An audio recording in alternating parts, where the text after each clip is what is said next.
Prosecutors are tough guys. They're not always guys, but I mean, colloquially, even when they're women, they're tough guys. They are prosecuting lawbreakers. They are seeking prison terms for bad guys. They are insisting that the law will be followed and there will be consequences for those who don't follow the law because they are in charge of administering those consequences. Being a prosecutor is not a shrinking violet kind of job. It's also not the kind of job in which you ever hear an apology.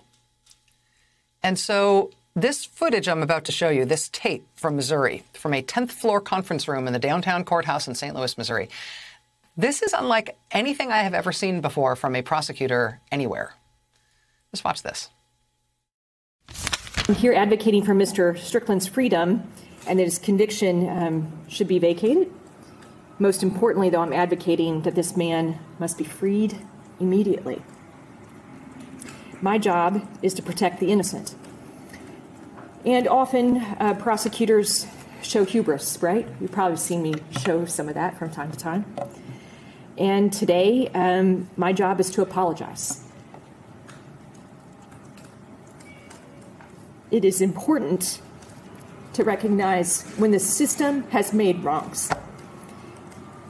And what we did in this case was wrong. So to Mr. Strickland, I am profoundly sorry. I am profoundly sorry for the harm that has come to you.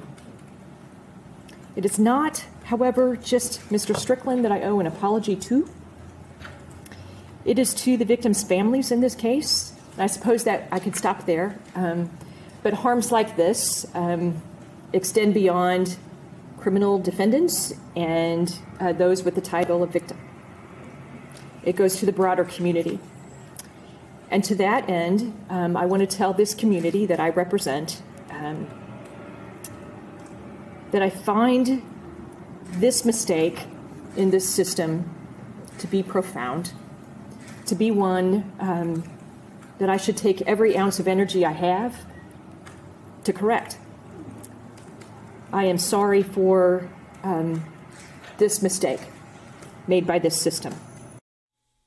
I find this mistake in this system to be profound, one that should take every ounce of energy I have to correct.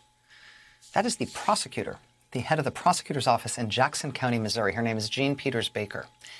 The man she apologized to directly in that statement is named Kevin Strickland. He has been in prison for over 40 years in Missouri since he was 18 years old.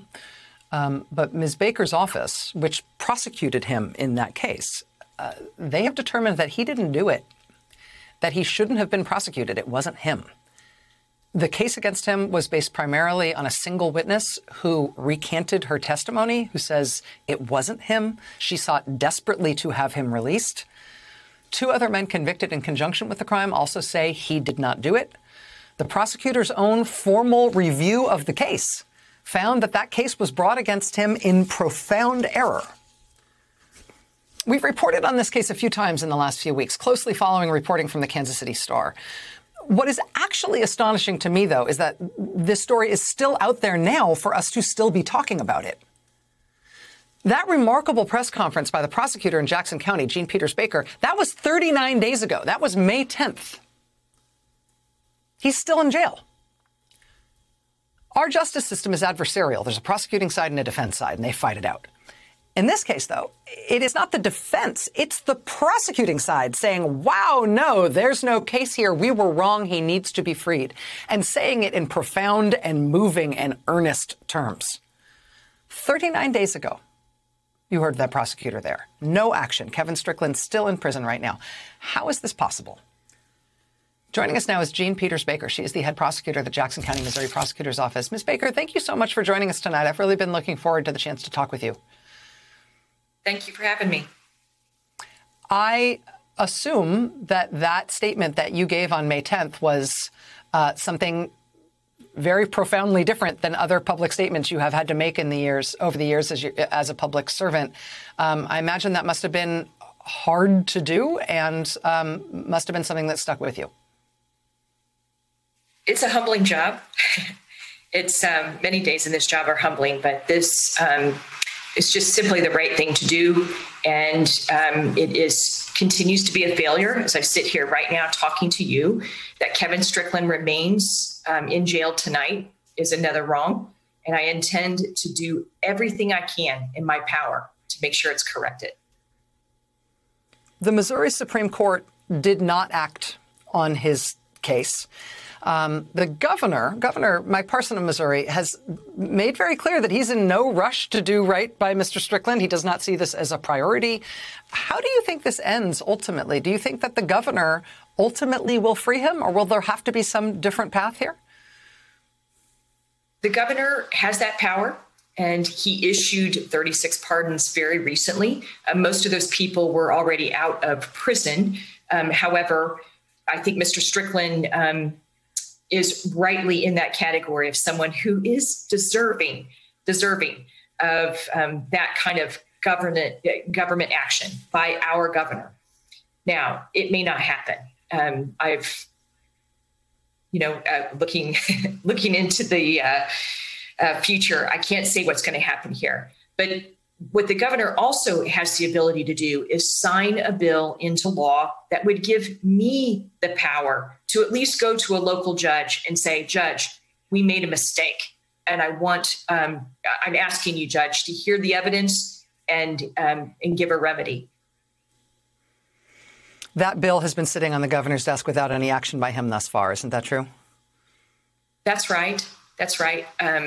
But I do expect that will become law. And I do expect on its effective date of August 28th at 9 a.m., I will act. The first moment I have a moment to act.